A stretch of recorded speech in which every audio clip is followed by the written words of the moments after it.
Bonjour les petits loups, on se retrouve donc pour cette correction du mardi 9 juin. Nous avions des nombres et calculs, de la conjugaison, de la grammaire et des problèmes pour chercher. Alors en nombre et calcul, on va finir une séquence sur la multiplication posée avec des techniques opératoires qui vont te mener vers la division. C'est une petite gymnastique qui va devenir automatique, mais il faut en passer par là. Donc on va faire des opérations à trous, des multiplications à trous. Ça tu connais, on en a déjà fait beaucoup pour les soustractions et les additions.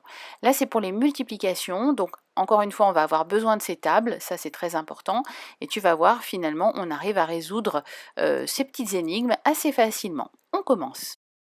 La multiplication que nous avions, qui était posée, tu vois bien, il y a des chiffres qui manquent. Nous allons mener l'enquête pour savoir quels sont ceux qui manquent. On commence notre technique de la multiplication, donc on multiplie les unités. 6 fois 7, eh bien 6 fois 7 égale 42. Et comment fait-on habituellement? Eh bien, on pose le 2 et on retient 4. Eh bien, c'est ce que nous allons faire. Je pose 2 et je retiens 4 sur le côté. Nous continuons.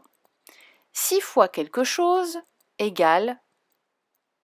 C'est là qu'il faut bien réfléchir. Donc, 6 fois quelque chose plus 4 égale 40. Plus 4, pourquoi? Parce que regarde bien, c'est une multiplication et nous avions une retenue de 4. Donc le 40 qui est déjà posé au niveau du produit, c'est bien notre nombre mystère, si je puis dire, plus notre retenue de 4 égale 40. Donc on fait l'inverse, on fait 40 moins 4 égale 6 fois quelque chose. Donc déjà 40 moins 4 égale 36. Donc on avance là.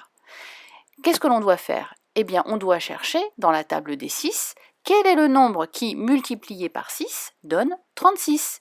Donc moi, je l'ai posé entièrement pour éviter les erreurs. Et puis on vérifie, on le cherche 6 fois 0, 6 fois 1, 6 fois 2, 6 fois 3, 6 fois 4, 6 fois 5, 6 fois 6. On l'a, 36. Le produit 36 vient de la multiplication de 6 fois 6. Donc c'est bien le chiffre que nous cherchons. On va tout de même vérifier. Donc 6 fois 6, 36, plus ma retenue de 4, que je barre bien sûr, 36 plus 4 égale 40, qui apparaissent dans la multiplication à trous. Donc tu as tout à fait bien résolu la multiplication à trous de 67 fois 6 égale 402. Voilà comment ils font procéder. On va en faire une autre pour s'entraîner un petit peu. Alors, une autre, un petit peu plus difficile, là il nous manque le multiplicateur. Mais enfin, ne t'inquiète pas, on a toujours un moyen de le trouver.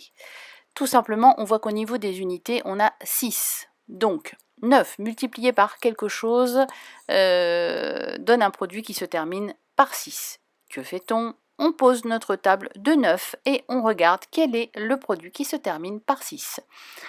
Donc 0 fois 9, 1 fois 9, on continue, 2 fois 9, 3 fois 9, 4 fois 9, 36. Et c'est le seul produit qui se termine par 6 dans la table de 9, donc c'est forcément ça, on ne peut pas se tromper. Donc 4 fois 9 égale 36, bien évidemment, le multiplicateur est 4. Donc 4 fois 9, 36, je pose mon 6, je retiens 3, et puis on continue notre multiplication. 3 fois 4 égale 12. 12 plus ma retenue de 3 égale 15.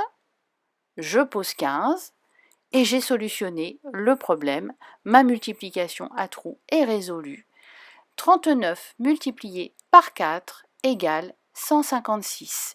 Tu vois, c'est quand même plutôt facile, il suffit juste de prendre le temps de réfléchir et de regarder toutes les possibilités. Surtout, bien connaître les tables, mais comme je l'ai dit, dans ce type d'exercice, tu peux avoir les tables à côté de toi si tu ne les connais pas par cœur, parce que l'essentiel, c'est de bien comprendre le fonctionnement de l'opération. Un peu de français et de conjugaison, toujours le passé composé. Je vous rappelle la formation du passé composé, un auxiliaire, être ou avoir et un participe passé. Je rappelle pour certains parents qui se poseraient la question, les exceptions avec l'accord de l'auxiliaire avoir ne sont jamais vues en cycle 2. Ce sera plus tard, sinon c'est trop compliqué pour les enfants. On reste sur la formule. L'auxiliaire avoir, on n'accorde pas le participe passé. L'auxiliaire être, on accorde. Dans cet exercice, vous aviez une phrase et il fallait conjuguer la phrase au passé composé en fonction du pronom personnel entre parenthèses. La première phrase, il a traversé sans faire attention. Il fallait donc remplacer le sujet il au singulier par il au pluriel, ce qui donnait ils ont traversé sans faire attention. Regardez bien les enfants, ils ont traversé, c'est l'auxiliaire avoir, c'est avoir traversé, donc le participe passé ne s'accorde pas avec il au pluriel, c'est donc et la terminaison de notre participe passé. Vous avez triché, on devait conjuguer avec elle. Elle a triché, donc a conjugué au présent en fonction du sujet elle, et tricher le participe passé qui ne s'accorde pas. Et je suis allée à la campagne, conjugué avec le pronom personnel nous. C'est l'auxiliaire être, donc nous accordons. Nous sommes allés à la campagne, donc aller et s accordé avec le sujet nous. Nous sommes allés à la campagne. Où as-tu posé les clés? À conjuguer avec le pronom personnel vous. Alors, phrase interrogative, on se souvient.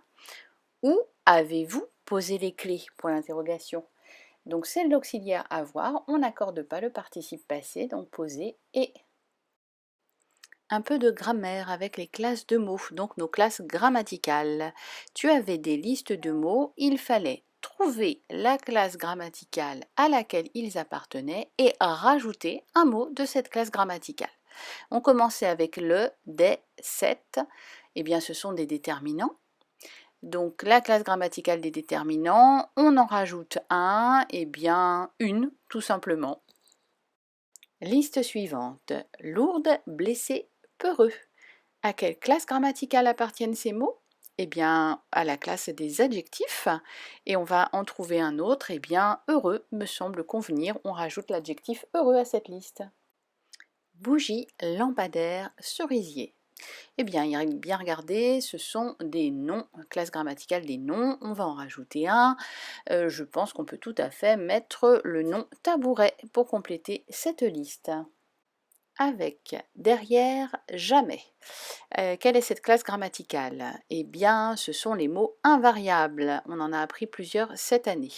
On en trouve un à rajouter, eh bien le mot plutôt, qui fait partie de la classe grammaticale des mots invariables. Et voilà! On termine avec des problèmes pour chercher. Nous en avions deux. Le premier, combien de pattes un groupe de 236 autruches comporte-t-il? Eh bien, la question qu'il fallait se poser, est-ce qu'on compte les autruches? Ben non, pas du tout, on compte les pattes de l'autruche. Une seule autruche a 2 pattes. Donc, on cherche combien de pattes pour 236 autruches.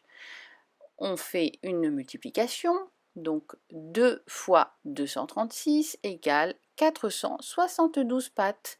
Un groupe de 236 autruches comporte 472 pattes au total. Le deuxième problème, combien de croissants ont été préparés par le boulanger?